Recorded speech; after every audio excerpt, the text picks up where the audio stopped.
대화에는 세 가지 종류가 있습니다. 첫째로는 대화를 한 후에 기분이 상하는 대화가 있습니다. 누가 뭐가 됐대, 누가 어떻게 됐대, 누가 결혼했대, 누가 나보다 잘 됐다는 말이지요. 아니면 내가 이번에 이렇게 됐어, 은근히 자랑하는 말이 있습니다. 좀 얄밉지요. 아무튼 그런 대화를 하고 난 후에는 기분이 찜찜합니다. 기분이 상합니다. 그래서 기분을 달래기 위해서 누가 어떤 어려움이 있다더라 라는 식의 대화를 선호할 때가 있습니다. 이것이 두 번째 종류입니다. 누가 겉으로 보기에는 이런 것 같아도 실제로는 어떻대, 요즘에 누구는 어떤 어려움이 있대, 이런 것을 위로 파티라고 부릅니다. 이런 식의 대화는 나만 힘든 것이 아니고 남들에 비교하면 오히려 나는 나은 편이다 라는 느낌을 갖게 하고 은근히 기분이 좋습니다. 적어도 기분이 나쁘지 않습니다. 안도감을 느낍니다. 그렇다면 성경은 어떤 방식으로 사람을 격려하고 있느냐? 성경에서도 하나님이 사람들을 격려할 때 너만 아픈 게 아니야, 남들도 마찬가지야 라는 말씀으로 격려를 하려고 하시는가? 남들에 비교하면 너는 양호한 편이야 라는 말씀으로 우리를 격려하려고 하십니까? 그런 말씀도 있기는 합니다. 베드로전서 1장에 세상에 있는 너희 형제들도 동일한 고난을 당하는 줄을 알미니라, 이런 말씀이 있지요. 또 악인의 형통을 부러워하지 말아라, 그들은 배인 불과 같아 곧 없어진다, 이런 말씀이 있기도 합니다. 그러나 그것은 하나님의 원칙이 아니에요. 세상 사람들이 나보다 못하다라는 말을 함으로 우리를 격려하려고 하시지 않습니다. 세상 남들은 너보다 더 어렵다라는 말씀을 하심으로 우리를 격려하지 않습니다. 그 대신 오늘 본문에서 천사가 마리아에게 한 말씀처럼 말씀하시기를 원하십니다. 오늘 본문 36절에 보라, 내 친족 엘리사벳도 늙어서 아들을 배었느니라. 본래 수태하지 못한다 하던 이가 이미 6달이 되었다. 여기에 주목할 것은 내 친족 엘리사벳도 라고 하신 것은, 이것이 세 번째 종류의 대화 방식, 이것이 하나님의 방식이에요. 너만 잉태를 하는 것이 아니라 엘리사벳도 잉태했다라는 말씀이에요. 너는 잉태했지만 엘리사벳은 못했다가 아니고, 엘리사벳은 잉태했지만 너는 못했다도 아니에요. 너도 못하고 엘리사벳도 못한다도 아니에요. 너도 했고 엘리사벳도 했다. 이것이 하나님의 방식이고 하나님의 뜻이고 하나님이 우리에게 격려하시는 방법입니다. 우리는 하나님의 방법을 익혀야 됩니다. 그러지 않는다면 우리는 믿음을 이해할 수 없을 것이고 하나님을 이해할 수 없고, 우리의 사고방식은 하나님이 없는 인간의 공허함을 맴돌게 될 것입니다. 하나님이 없이 사람이 스스로를 위로해야 되는 서글픈 인생이 될 것입니다. 어떤 분들은 그건 소위 팔자 좋은 사람들의 자화자찬이 아닙니까? 마리아도 잉태했고 엘리사벳도 잉태했다면 잉태 못하는 여자는 끼지도 못하는 것 아닙니까? 흔히들 교회 밖에서 교회 다니는 사람들을 볼 때 교회 다니는 사람들을 그런 식으로 생각하는 것 같은데 그건 몰라서 하는 말이에요. 교회는 소위 팔자 좋은 사람들이 다니면서 서로 받은 축복을 자랑하는 곳이 아니에요. 마리아든 엘리사벳이 그런 의미의 팔자 좋은 사람이라고 말할 수 없습니다. 마리아는 예수님을 잉태하게 되면 소위 미혼모가 될 상태에, 엘리사벳은 젊었을 때 아기를 가지려고 그렇게 애를 썼지만 못 얻어서 이미 포기한 상황에서 하나님의 특별한 섭리로 아기를 갖게 된 상황입니다. 이 두 사람이 세상적인 의미에서 팔자가 좋다라고 말할 수 없습니다. 여기서 우리가 주목할 것은 첫째로 자랑할 사람이 없다는 것입니다. 자랑할 일이 없어요. 왜냐하면 사람이 할 수 없었던 일을 하나님이 하신 것이기 때문입니다. 엘리사벳이 아기를 가진 것도 자랑할 일이 아닌 이유는 본래 본인이 잉태를 할 수 있는 여자가 아니었습니다. 아기를 못 갖는 여자였는데 하나님의 특별한 도움으로 아기를 갖게 되었고, 그렇게 얻은 아들을 하나님이 당신의 목적을 위하여 데려가셔서 당신의 목적을 위하여 쓰실 것입니다. 하나님이 그 아이를 엘리사벳의 품에서 데리고 가실 것입니다. 이건 인간적으로 자랑할 만한 일이 아니에요. 엘리사벳의 자랑을 위해 키울 수 있는 아이가 아닙니다. 그저 엘리사벳 좋으라고 하나님이 아기를 갖게 하신 것이 아닙니다. 그리고 둘째는 세상에는 나 이외에도 하나님이 쓰시는 사람들이 있습니다. 나 이외에도 하나님을 경험하는 사람들이 있습니다. 왜 우리가 대화하다가 마음이 상합니까? 인간적인 것, 육신적인 것을 자랑하고 비교하려고 하기 때문이에요. 우리가 대화할 때 서로 비교하고 자랑하는 것의 대부분은 세상적이고 육신적인 것입니다.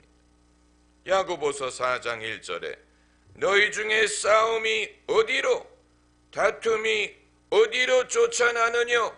너희 지체 중에서 싸우는 정욕으로 쫓아나는 것이 아니뇨? 시기와 다툼이 있는 곳에는 요란과 모든 악한 일이 있다고 했습니다. 오직 위로부터 난 지혜는 첫째 성결하고 다음에 화평하고 관용하고 양순하며 긍휼과 선한 열매가 가득하고 편박과 거짓이 없나니 화평케 하는 자들은 화평으로 심어 의의 열매를 거두느니라. 여러분, 우리가 서로 덕이 되는 대화는 어떤 대화냐? 자랑하거나 시샘하는 대화가 아닌 하나님이 우리 삶 속에서 행하시는 이 일을 상대방의 덕을 세우기 위하여 하는 대화예요. 천사가 마리아에게 내 친족 엘리사벳도 늙어서 아들을 배웠느니라고 말한 이유는, 첫째는 하나님은 역사하신다라는 말을 하기 위함이고, 둘째는 하나님은 너에게만 역사하시는 것이 아니고 다른 사람에게도 역사하신다라는 말을 하기 위함이고, 셋째로는 남에게 역사하시는 것이 너에게 하시는 일에 확증이 된다라는 말을 하기 위한 것입니다. 이 세 번째는 아주 중요한 것입니다. 하나님이 엘리사벳에게 아기를 주신 것은 마리아가 장차 낳게 될 예수 그리스도에 대한 확증이 되기 위한 것입니다. 왜냐하면 세례 요한이 이후에 예수님의 길을 예비하는 선지자의 역할을 할 것이기 때문이에요. 그러므로 하나님이 엘리사벳에게 하신 일은 마리아에게 하신 일과 무관한 일이 아니고 남의 일이 아니고 엘리사벳에게 하신 일은 마리아를 통하여 하고자 하시는 일에 확증이 되게 하기 위한 것입니다. 서로 상관없는 일이 아니라는 얘기예요. 왜 우리는 남을 남이라고 여깁니까? 나와 상관이 없다고 생각하기 때문인데, 하나님이 역사하실 때에는 내게만 역사하시지 않고 남에게도 역사하셔서 우리가 서로 상관없는 사람이 아니고 상관없는 존재가 아니고 하나님이 하시는 일이 서로 상관없는 일이 아니라는 것을 보여주시기를 원하십니다. 그리고 세 번째는 이것은 아무나 할 수 있는 대화가 아니에요. 누가 할 수 있는 대화냐? 고난을 겪어본 사람, 희생을 아는 사람, 하나님께 자신의 삶을 맡긴 사람만이 나눌 수 있는 대화입니다. 마리아가 아직 미혼의 몸으로 성령으로 아기를 잉태하는 것은 이건 큰 희생과 헌신이 없이는 할 수 없는 일이에요. 또 엘리사벳이 늙은 나이에 아기를 갖게 될 때 이것은 그동안의 오랜 기다림, 아픔, 낙심, 이것을 기억하지 않고는 현재 상황을 이해할 수 없습니다. 그렇기 때문에 마리아와 엘리사벳은 서로에게 격려가 되는 말을 할 수가 있는 것입니다. 이것이 팔자 좋은 사람들의 대화가 아니에요. 그러므로 성도들이 서로에게 할 수 있는 말, 해야 되는 말은 이런 것입니다. 하나님은 나를 사랑하시고 너도 사랑하신다. 하나님은 나를 사랑하시고 나와 함께 하시고 너와도 함께 하신다. 하나님은 내게 역사하셨고 너에게도 역사하실 것이다. 하나님은 나를 위하시고 너도 위하신다. 너에게 하나님이 하실 일이 나에게 유익이 될 것이고 내게 하나님이 하신 일은 너에게 유익이 될 것이다. 너에게 하나님이 하신 일을 통하여 내 믿음이 도움을 받을 것이고 내게 하나님이 행하신 일을 통하여 너의 믿음이 도움을 받게 하신다. 여러분, 이것이 하나님이 역사하시는 방법이요. 이것을 알 때만이 우리는 독이 되고 믿음을 도와주고 하나님이 하시는 일을 자랑하고 기뻐하고 믿는 사람들만이 나눌 수 있는 참된 대화를 할 수가 있는 것입니다. 이것이 진짜 성도의 교제, 성도의 거룩한 교제. 우리는 성도의 교제와 비슷한 것을 많이 해봤지만 진짜 성도의 교제 방법에 대해서는 잘 알지 못합니다. 그 예를 별로 본 적이 없습니다. 성도들이, 믿음의 사람들이 서로 대화하는 법을 별로 본 적이 없습니다. 그저 인간적인 방법, 교회 바깥에서 사용하던 방법을 그대로 교회 안에 도입해서 그대로 하는 것이, 그것이 솔직한 대화의 방법이라고 생각을 하는데, 여러분, 성령이 우리에게 다양한 은사를 주시는 목적 중에 하나는 우리가 서로에게 믿음에 도움이 될 만한 말을 하게 하기 위한 것입니다.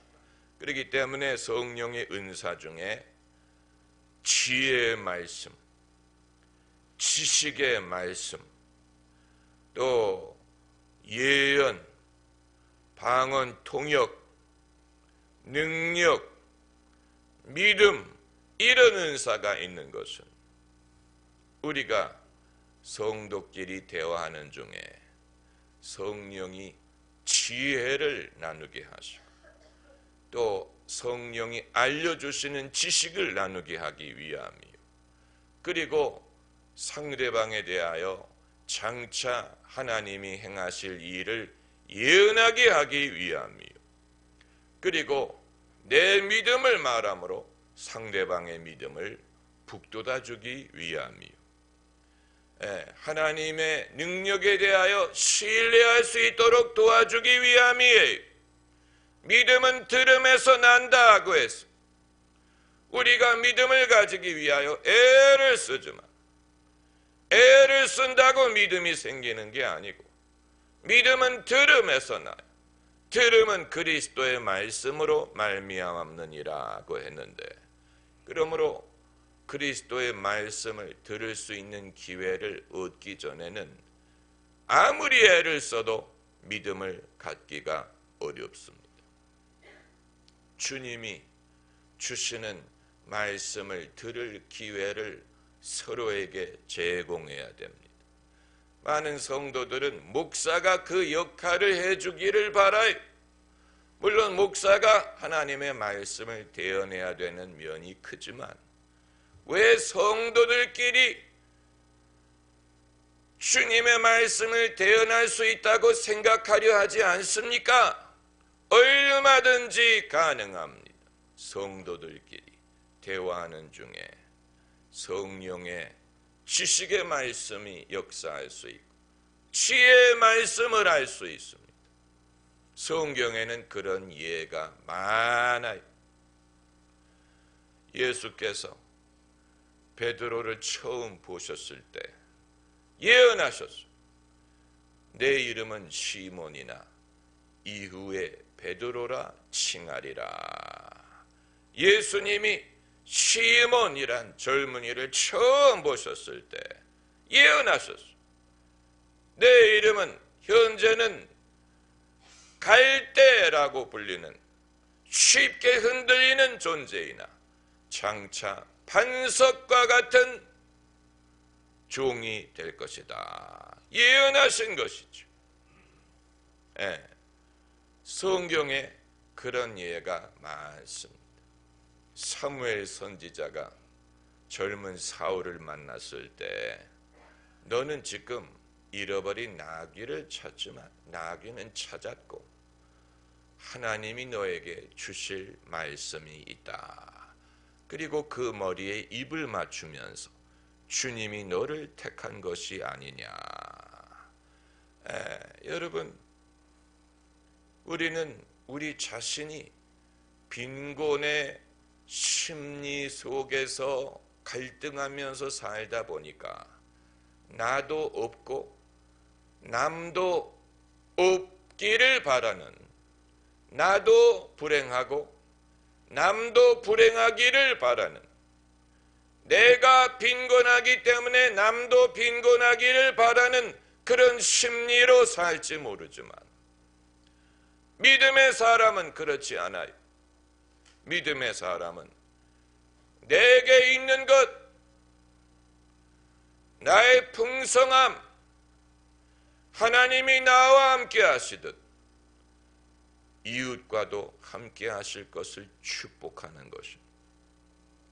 그렇기 때문에 천사가 마리아에게 내 친족 엘리사벳도 아기를 가졌느니라. 그러면서 하는 말이 대저 하나님의 모든 말씀은 능치 못하심이 없느니라. 여러분, 이것이 믿음의 언어예요. 믿음의 대화 방식입니다. Discourse of faith. 이건 그걸 충분히 배우지 않으면 절대로 육신에 쫓아 살던 사람이 익힐 수 없는 방식. 믿음의 대화. 대저 하나님의 모든 말씀은 능치 못하심이 없느니라. 제가 중학생 때 캐나다에 이민 가서 처음 교회를 다니기 시작했는데, 지금은 제가 인품과 이 고상한 인품과 인격을 소유했지만 그 당시에는 장난치기를 정말 좋아하는 그런 아이였어요. 그런데 제 평생에 처음 여름 수련회를 따라가는 거예요. 여러 교회가 연합으로 하는 여름 수련회에 찾아갔는데 저희 교회 학생들이 좀 늦게 도착했어요. 밤에, 어두운 밤에 길을 헤매다가 겨우 찾아서 들어가는데, 그 수양관에 들어가면서 제가 시끄럽게